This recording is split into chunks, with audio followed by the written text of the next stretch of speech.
We have got another Cubs blockbuster. The Giants have traded for Kris Bryant in exchange for two prospects, Alexander Canario and Caleb Killian. So that's it. I mean, that's really the big trade that Trevor Story didn't get traded.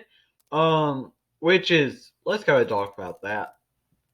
That just leads me right into it. If you're a Rockies fan, I'm sorry. I really apologize for you. Like I'm sorry. I'm sure other fan bases, will be glad to have you as a fan because the Rockies, I cannot understand what in the world they're thinking. Why do you not trade Trevor Story? This is on an expiring contract, and you're not trading him. I mean, come on, get it together. Trade him. Like, let's go. Stop just being so attached to these players and trade him. You didn't trade John Gray either. You didn't trade Daniel Bard either.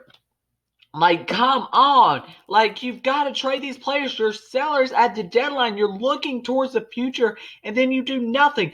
John Gray, Trevor Story, they're all expiring contracts, and you're not trading them. You, yes, can get compensation picks back, but let's go. You can get prospects now, and you could have got a good prospect back for Trevor Story, but instead, you decide to just keep him.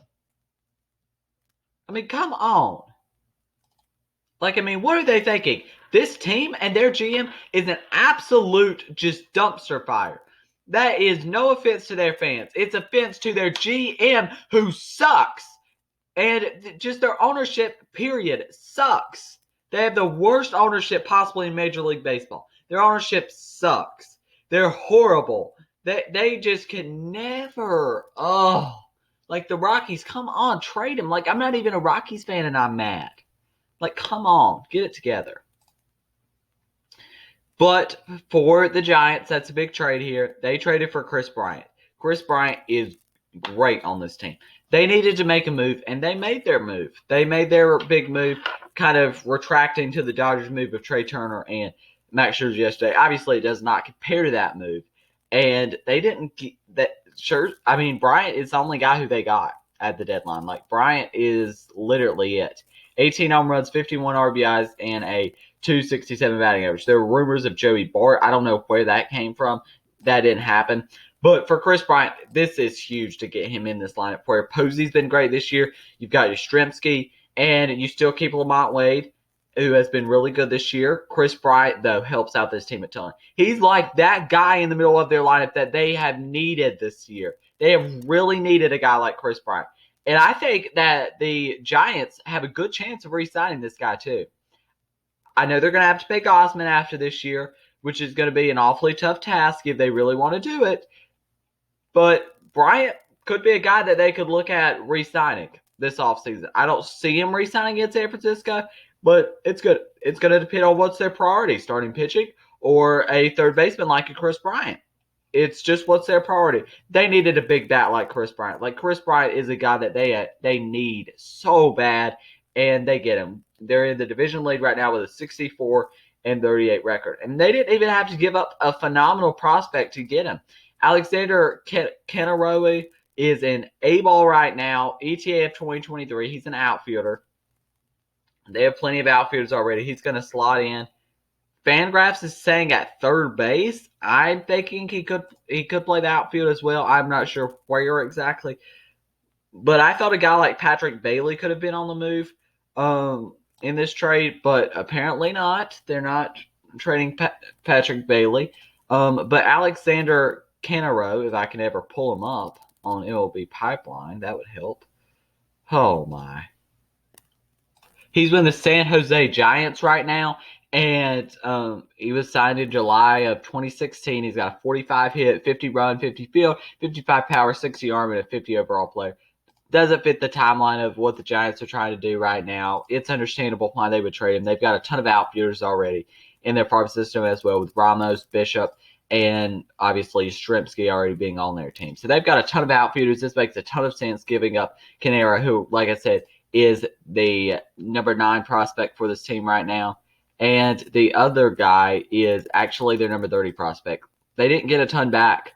Like, I thought that the Cubs trade deadline was very good with their other players, but I didn't think that this was a particularly good trade for the Cubs. Caleb Killian is currently a double-A ball with the Richmond Flying Squirrels. He was a 2019 8th-round pick by San Francisco. 55 fastball, 50 cutter, 50 control, 55 curveball, 50 changeup, 40 overall. If we look at his stats this year, 6-2 with a 2.13 ERA and 15 starts. He's been phenomenal this year. This might be a good pickup. This might be a really good pickup getting him as their number 30 prospect, and he's kind of just like, so far, he hasn't been very good. Canaria has it in single A ball, 9 home runs, 29 RBIs at a 235 batting average. Not been great. He's been decent. Needs to get that batting average up, definitely. But, yeah, the Giants here getting Kris Bryant is huge, and I don't think that you gave up very much at all to get him. For the Cubs, this deadline was a crazy one. Let's go and transition into the Cubs, how their trade deadline looked, because their trade deadline was absolutely crazy. They traded Kris Bryant, Javier Baez, Ryan Tepera, Andrew Chafin, Craig Kimbrell, and Jack Peterson, and Anthony Rizzo. I forgot to add that to my list. Oh my. Anthony Rizzo also got traded. All those, that's 7 players that got traded. Basically, their whole roster, just about, it feels like. In exchange, they acquired Bryce Ball, a first baseman, Pete Crow Armstrong, an outfielder, Bailey Hortus, a starting pitcher, Nick Madrigal, Cody Hure, bullpen arm, Greg Deichmann, a left fielder, Daniel Palencia, a starting pitcher, and Alexander Canario, an outfielder, and Caleb Killian, a right-handed pitcher. They had a good trade deadline. Like, I actually thought that they did a pretty good job of getting guys back, especially when these guys were only on a expiring contract. I thought that they did a very good job of getting what they could back for these guys. I thought that they did a rather, rather good job. So I didn't like – I think that they honestly got more for Baez than they did Bryant. I'm going to be honest. I think that they got more for Baez than they did Bryant. And this makes the Mets look stupid. I'm going to go ahead and say, yes, they get Baez, but this makes the Mets look stupid. Why didn't they go out and trade for him? Because, I mean, maybe it was a higher asking price for some reason for the Mets or something. I don't know. But you would think that the Mets would have at least really tried to go for him. But I don't know what talks went on. But with the Cubs here, the Cubs are going to be absolutely taking out the rest of this season. They're probably going to finish in 4th place, just like I predicted, which is great. But for this Cubs team, like I said, they're probably just going to be finishing out the rest of this season, not expecting a lot, and this team is really going to be in full rebuild mode for what I think is going to be the next. Let's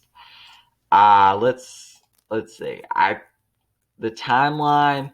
Their top prospects right now are both in AA, or top 3 is in AAA ball. But like a lot of these guys are not even really close to ready. A lot of these guys are far, far away from being ready. I say their timeline is like 2022, 2023, maybe even 2024. Like, they're far away. The Cubs have a lot of rebuilding to do, and they have had an absolute fire sale at the deadline. And Hendricks is still on this team, which I'm sorry, Kyle Hendricks. Like, I really apologize. But yeah, Madrigal's going to be out for the rest of the season, so we won't get to see what he's going to do at a Cubs uniform. And yeah, this team absolutely, I mean, they sold all their pieces just like I wanted them to do, so I should be happy with that. But let's go ahead and keep on with the trades here. Okay, so, okay. Oh, yes, a last-minute deal. Yes, sir. Braves acquiring Richard Rodriguez. Oh, I didn't see this one. Oh, I didn't see this one.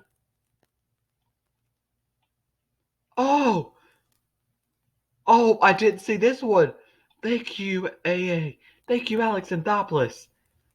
Bryce Wilson and Ricky DeVito in return. Oh, thank you. Braves get Richard Rodriguez. Thank you. 4-2 with a 2.82 ERA. We finally get a closer. Thank you. Well, their trade deadline, or my team's trade deadline grade just went up. 2-3 with a 4.83 ERA for Bryce Wilson. Bryce Wilson is a high upside arm, but I saw Richard Rodriguez and my eyes, I think, just lighted up. Wow, Richard Rodriguez helps this team out so much. You get the bat with Jorge Soler, who we're going to talk about in a minute, Eddie Rosario and Adam Duvall, and you get Richard Rodriguez. That is great. And you didn't even have to give up a ton to get him. You did not even have to give up a ton to get him. In Rome this year, he's at an 0-3 record with a 2.66 ERA. Ricky has. Oh, wow. You didn't even have to give up a lot to get him. Wow, that's great. That is great. That just makes this trade deadline so much better. Braves are acquiring or have acquired Jorge Soler from the Royals. He's going to be a big power bat right there. That's a good trade. The Red Sox have have traded Michael Chavis for Austin Davis. That's a pretty boring trade. The Red Sox made a last-minute trade as well, acquiring Hansel Robles from the Twins. More trades. Cardinals and John Lester. Padres acquired Jake Marisnick from the Cubs. Blue Jays acquired Joakim Soria. That's an underrated one. And yeah, that's about it. Phillies acquired Freddie Gallis as well. So yeah, I'm happy the Braves traded for Richard Rodriguez, and I didn't even know it. Like I thought the trade deadline was over, but last minute trade there makes me happy. So yeah, that's gonna be the end of this video. Or I haven't said this yet, but this is gonna be the last trade deadline video of today. I'm gonna start giving my my reaction and like grades and rankings and winners and losers and stuff like that to the trade deadline. Those videos will be starting tomorrow, so make sure you check out for those. But yeah, make sure you leave a like on this video, subscribe to the channel, and turn notifications because, like I said, 92% of you watching these videos are not subscribed. So go ahead, get your life together, hit that subscribe button, turn notifications, and leave a like. Thank you for watching.